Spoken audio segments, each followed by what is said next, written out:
எல்லாருக்கும் வணக்கம். இப்போ ஒரு கம்பெனியோட ஃபைனான்ஷியல் ஸ்டேட்மெண்ட்ஸ் அதோட ஒரு ஹெல்த் செக்அப் ரிப்போர்ட் மாதிரி கற்பனை பண்ணிக்கோங்க. ஸோ இன்னைக்கு நாம என்ன பார்க்க போறோம்னா, அந்த ரிப்போர்ட்டை எப்படி கரெக்டா படிச்சு ஒரு கம்பெனியோட உண்மையான ஹெல்த் எப்படி இருக்குன்னு கண்டுபிடிக்கிறது தாங்க. வாங்க ஸ்டார்ட் பண்ணலாம். யோசிச்சு பாருங்க, நல்ல லாபம் சம்பாதிக்கிற ஒரு கம்பெனி திவாலாக முடியுமா? இது கேட்கவே கொஞ்சம் விசித்திரமா இருக்கு இல்லையா?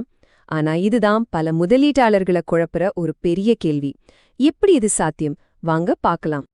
சரி, இது ஒரு சிம்பிள் உதாரணத்தோட புரிஞ்சுக்கலாம். ஒரு லேப்டாப் கடை இருக்குன்னு வச்சுப்போமே.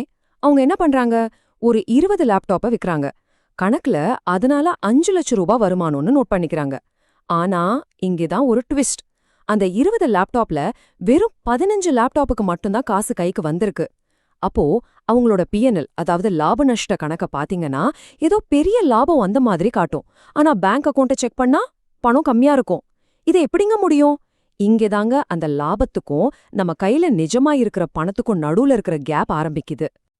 எப்படி ஒரு டாக்டர் நம்ம ஹெல்த்தை செக் பண்ணும்போது பிளட் டெஸ்டும் ஸ்கேன் ரிப்போர்ட்டும் ரெண்டையும் பாப்பாரோ, அதே மாதிரி தான் ஒரு கம்பெனியோட நிலையை தெரிஞ்சுக்க நாமளும் 2 முக்கியமான விஷயத்த பார்க்கணும். ஒன்னு பேப்பர்ல காட்ட லாபம், இன்னொன்னு பேங்க்ல உண்மையா இருக்கிற பணம்.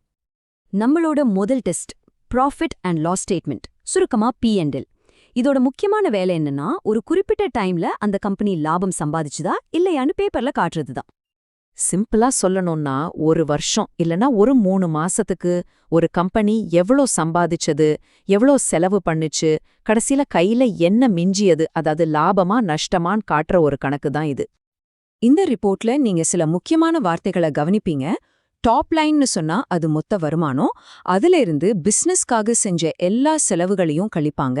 வரிகள், அப்புறம் தேய்மானம்னு சொல்லப்படுற டிப்ரீசியேஷன், இது எல்லாத்தையும் கழிச்ச பிறகு கடைசியா வர்றதுதான் பாட்டம் லைன் அல்லது நிகர லாபம். இங்க நீங்க ரொம்ப கவனிக்க வேண்டிய ஒரு விஷயம் இருக்கு. P&L ஸ்டேட்மெண்ட் ஒரு முழு உண்மையை சொல்லாது. ஏன்னா இதுல தேய்மானம் மாதிரியான ரொக்கமில்லாத செலவுகளும் அடங்கும். அதாவது ஒரு மிஷினோட மதிப்பு குறையறத கணக்குல காட்டுவாங்க. ஆனா அதுக்காக உண்மையா எந்த பணமும் கம்பெனியை விட்டு வெளியே போயிருக்காது. அதனால P&L அப்படின்றது ஒரு எஸ்டிமேஷன் தானே தவிர கம்பெனியோட நிஜமான பண நிலவரம் கிடையாது. இப்போ நாம 2வது ரொம்ப முக்கியமான டெஸ்ட்டுக்கு வரோம். இதுதான் உண்மையான ரியாலிட்டி செக், அதாவது கேஷ் ஃப்ளோ ஸ்டேட்மெண்ட். சரி, சம்பாதிச்ச பணம்லாம் உண்மையா எங்க போச்சுங்கிற கதைய இதுதான் நமக்கு விலாவாரியா சொல்லும். P&L ஸ்டேட்மெண்ட் மாதிரி இல்லாம இந்த அறிக்கை கம்பெனிக்குள்ள நிஜமா எவ்ளோ பணம் வந்துச்சு, எவ்ளோ பணம் வெளியே போச்சுன்றத மட்டும்தான் ஃபாலோ பண்ணும். வேற எந்த கணக்கையும் இதுல காட்ட மாட்டாங்க. Only cash. பாருங்க, ஒரு கம்பெனி லாங் ரன்ல நிலைச்சு நிக்கணும்னா லாபத்தை விட கையில பணம் இருக்கிறது தான் ரொம்ப முக்கியம். பேப்பர்ல எவ்ளோ லாபம் இருந்தாலும் சம்பளம் கொடுக்கவோ கடன் கட்டவோ கையில பணம் இல்லைன்னா கம்பெனி திவாலாகிடும். அதனாலதான் நம்ம எப்பவும் பணத்தை ஃபாலோ பண்ணணும்.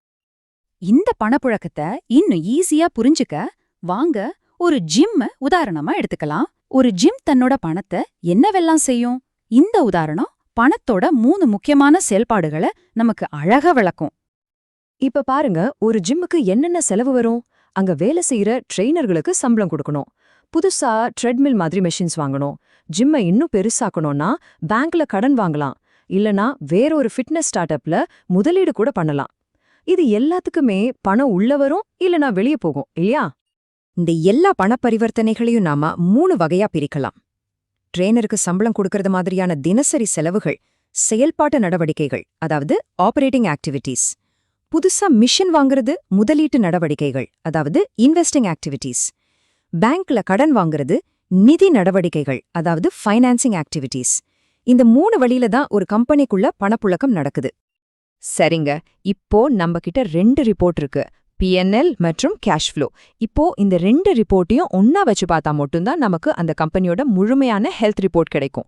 இதுதான் உண்மையான டயக்னோசிஸ். ஒரு உதாரணத்துக்கு அமரராஜா பேட்டரிஸ் கம்பெனிய பாருங்க. அவங்க தங்களோட முக்கிய பிசினஸ் மூலமா, அதாவது பேட்டரி வித்தது மூலமாவே சுமார் 278 கோடி ரூபாய் பணத்தை உருவாக்கியிருக்காங்க. இது ஒரு சூப்பரான ஆரோக்கியமான அறிகுறி. அதே சமயம் அவங்க முதலீடுகளுக்காக கிட்டத்தட்ட 345 கோடி ரூபாய் செலவு பண்ணிருக்காங்க. இங்க பணம் வெளியே போதுன்னு நெகட்டிவா தோணலாம். ஆனா இதுக்கு என்ன அர்த்தம்னா, அந்த கம்பெனி தன்னோட எதிர்கால வளர்ச்சிக்காக சீரியஸா முதலீடு செய்யுதுன்னு அர்த்தம். இது ஒரு நல்ல விஷயம். சோ ஒரு நல்ல ஆரோக்கியமான கம்பெனிக்கான அடையாளம் என்ன தெரியுமா? தன்னோட அன்றாட பிசினஸ்ல இருந்தே நிறைய பணத்தை உருவாக்கி அந்த பணத்தை வச்சே கம்பெனியோட எதிர்கால வளர்ச்சிக்கு முதலீடு பண்றதுதான். ஓகே, அப்போ மொத்தமா சுருக்கி சொல்லணும்னா P&L ஸ்டேட்மெண்ட் என்ன சொல்லும்? ஒரு கம்பெனி லாபத்துல ஓடுதான்னு காட்டும். ஆனா அது ஒரு எஸ்டிமேட் தான், புரிஞ்சுக்கோங்க. ஆனா இந்த கேஷ் ஃப்ளோ ஸ்டேட்மெண்ட் இருக்கே, இதுதான் உண்மையான ரியாலிட்டி செக். அதாவது அந்த கம்பெனி நாளைக்கு இருக்குமா இருக்காதான்னு சொல்றது இதுதான். சோ இந்த ரெண்டுக்கும் இருக்கிற வித்தியாசத்தை மட்டும் என்னைக்கும் மறக்காதீங்க. ஆல்ஃபிரட் ராப்பபோர்ட் சொன்ன மாதிரிதாங்க, லாபம் என்பது ஒரு கருத்து, ஆனா ரொக்கம் என்பது ஒரு உண்மை. இந்த ஒரு வரி நம்ம இன்னைக்கு கத்துக்கிட்ட எல்லாத்துக்கும் ஒரு சுருக்கம்.